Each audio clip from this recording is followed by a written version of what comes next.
Hey guys, this is Eric Bramlett with Bramlett Residential, and today is July 9th, 2023, and we will discuss the June 2023 Austin real estate market statistics.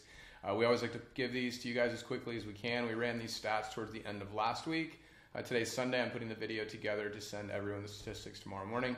If you are not added to our newsletter and you would like to be added to our newsletter, please add a comment here or shoot us an email. I'd be more than happy to add you to the newsletter. So let's go ahead and get started with the stats. This month was nothing unexpected really happened. It's important to note that we are now comparing year-over-year numbers against the declining market of 2022. So the numbers do look a little bit better than they have in months past when we look at year-over-year numbers.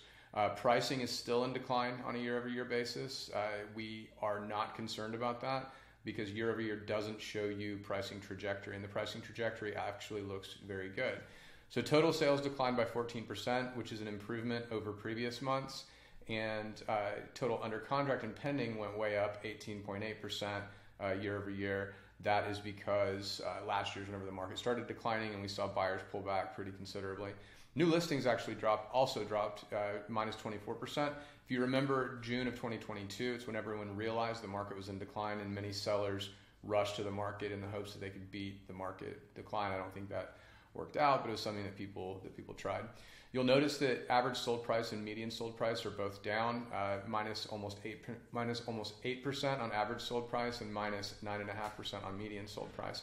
This is what you're going to read in most news outlets. They're going to report year-over-year numbers, and it is a bit sensational, but they can honestly say, yes, Austin pricing is declining. However, if you look at it, you say, okay, well, that is actually on a year-over-year basis, and we care a lot more about month-over-month at this point because that's what's going to show us the trajectory. So if you look at 12 months of Austin Metro median sold, you can see that it bottomed in February of this year. We were a little bit below 450,000. We went ahead and showed you guys January on this chart just because we were looking at 6-month increments. Since then, it's increased every month, and we're at 484,000 now. Year-over-year decline at just under 10%. Average, same story here. With averages, it will include the outliers, so you'll see generally more movement on averages. But you can see that last July, 12 months ago, it was 649,000.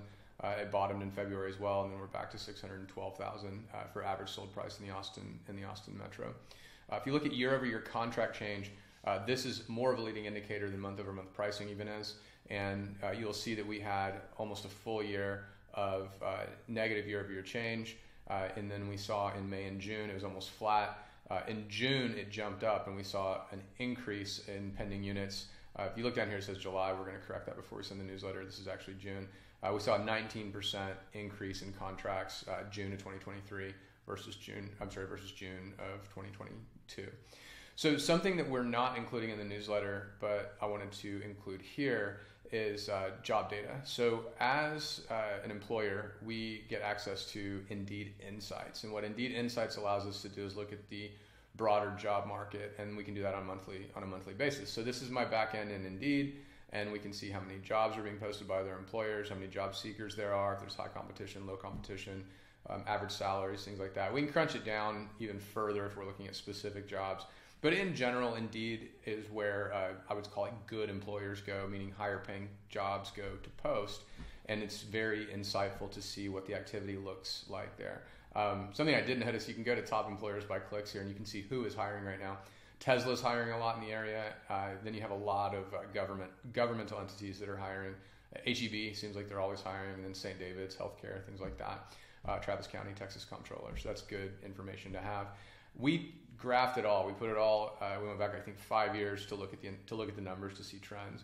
And this shows you what the job market looks like in Austin, and it's not great. So jobs started declining last August, and they've been declining since. And then we actually saw a decline even from May to June of this year, and we don't like to see that. We want to see this start to come back, and whenever we see this start to come back, we'll know that Austin's in a recovery. Important to note that it's not making anything worse. Contracts look good, pricing is going in the right direction.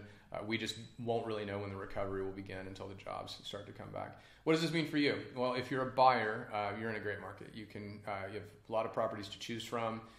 We earnestly believe that people will look at this in hindsight as a buying opportunity in a few years. Rates are high, but you can obviously refinance out of those rates whenever they improve in a year or two. So it's a great time if you're a buyer. Go out, find yourself a great house. You'll be able to live in it for a long time, and you'll look back on it as a strong investment. If you're a seller and you need to sell in 2023, you need to really look at price, and it's time to get aggressively competitive, meaning you don't need to fire sell your house by any means, but you do need to look and see what's selling and what's currently on the market. You need to make sure that you're competitive with what's on the market. That's assuming everything else that you've been doing is right. You have it, staged nicely. You have you make it easy to show, things like that. If we can help you with your specific situation, please reach out to me. I'd love to help you guys out. We are helping tons of buyers and tons of sellers right now. And again, I'm Eric Bramlett. This was the June 2023 Austin real estate market statistics. Hope that you have a great day, a great week, and I hope that you are staying cool in some manner because it is hot out there. Thanks so much, guys. I'll talk to you soon.